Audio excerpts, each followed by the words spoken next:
Paris is in crisis. The war had seemed so far away, and now it was here. Desperate refugees try to flee the city as cars are strewn by the wayside. A monoplane airplane adorned with iron crosses drops bombs and an ominous message on the City of Lights. The message was as simple as it was alarming. The German army is at the gates of Paris. Seeing the chaos, a lean, bespectacled man stands resolute. Joseph Gallieni, military governor of Paris in September of 1914, proclaims, "I have received the mandate to defend Paris against the invader. That mandate I shall carry out to the end."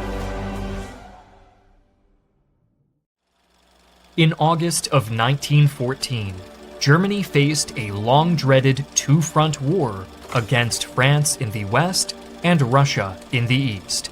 Thus, in accordance with the infamous Schlieffen Plan, the Kaiser's armies embarked on a bold mission to defeat France in just 42 days. With unrelenting fury, the Germans struck into Belgium, attempting to outflank the French defenses and seize Paris. However, the Germans were not alone in taking the offensive. As the Great War erupted, military thinking was swept up by a veritable cult of the offensive. In that line of thinking, an attacking army would prevail over a defensive one. So in response to the German offensive, France executed its own attack, better known as Plan 17. French armies would strike into Alsace-Lorraine and southeastern Belgium, where they planned to defeat the Germans in a single decisive battle. Over 2 million troops fought the resulting Battle of the Frontiers, the largest battle in human history up to that point. For the Entente, the battle was a disaster. Although the recently arrived British Expeditionary Force under Sir John French mounted a dogged defense at the strategic city of Mons, the far more numerous French troops were soundly defeated. Lesser training, lesser quality weapons, and conspicuous, easily spottable military uniforms all worked against France in the early years of the war.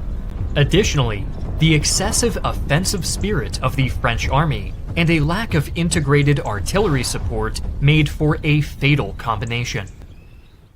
Learning a foreign language is hard, especially when the stakes are high.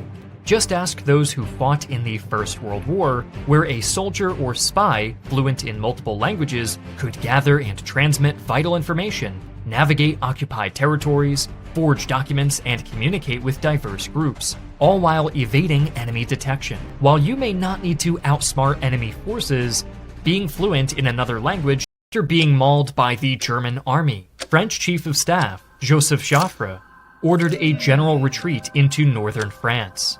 During this great retreat, the French and British fought several rearguard actions and counterattacks as they fell further back toward the River Marne, where Joffre had redeployed his troops using France's extensive railroad system and created a brand new 6th Army near Paris.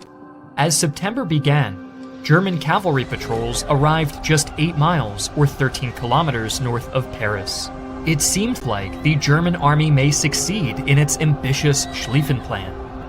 Despite the promising situation for Germany, the Kaiserreich faced several issues that complicated its nearby triumph. The French army and BEF continuously retreated in an orderly fashion, and German armies continuously failed to deliver a knockout blow. German logistics were stretched thin, as much of Belgium's railroad system lay in ruin, and armies moved further and further from their supply lines. Additionally, Chief of Staff Helmut von Moltke transferred several corps away from France to assist garrisons and screening actions in Belgium, as well as in defense of East Prussia. Along with these problems, the greatest weakness of the German army was communication, or rather, lack thereof. The German armies operated near independently from one another. While Moltke was at his headquarters in Luxembourg, far away from the front. There was little to no coordination between army headquarters and the field armies. As the Entente retreated, the aggressive General Alexander von Kluck of the First Army decided not to encircle Paris from the west, but instead reroute his army east of Paris for a multitude of reasons. As Kluck headed east to get closer to the German Second Army under Karl von Bülow, French command learned of the change of direction through radio interception, air reconnaissance, and a map they found on a dead German officer. This information provided France with a massive opportunity. The First Army was bypassing Paris, and thus exposed itself to counterattack. Both Joffre and Gallieni recognized the opportunity of the situation. On the morning of September 5th, the fresh 6th Army, under General Michel-Joseph Manoury, attacked east of Paris and into Kluck's left flank. German reconnaissance planes had spotted the army before, but Kluck ignored their warnings and instead moved further south to attack the BEF and French Fifth Army. As a result, 150,000 French soldiers encountered just 23,000 German reservists on the River Aure. Despite the odds, the small German contingent counterattacked with concentrated artillery fire. A day of vicious fighting ensued, but by nightfall, the French surprise attack had been stalled. In response to this threat, Kluck aggressively rushed forces to his left and prepared another counterattack. The morning after, Joffre began a general offensive on a 160-mile or 257-kilometer front from Paris to Verdun, the largest battle Europe had ever seen unfolded, as over 1 million German soldiers met 125,000 British and 1 million vengeful French soldiers. Everywhere on the battlefield, advances were paid for at a terrible cost of human lives, while the devastation of industrial warfare was unleashed to its fullest extent. Artillery pounded the outdated infantry tactics of the last century into submission. Steel mercilessly rained down on unprotected men. The Battle of the Marne was a battle of mobility. However, the speedy battlefield maneuvers faltered in the face of new technologies. Machine guns mowed down exposed attackers. In one episode, an attacking Moroccan force suffered a horrific death toll of 85%. Especially among the French, there was a deep cultural opposition against digging in or operating from trenches. As a member of Joffre's general staff put it, the idea of organizing any kind of defense aroused an almost innate repugnance. Digging into the earth was believed to be a dishonorable gesture. During the battle, the men proved as cruel as the weapons they wielded. When a battalion of Germans surrendered by waving a white flag, the pursuing French soldiers kept up fire, resulting in the deaths of 450 men.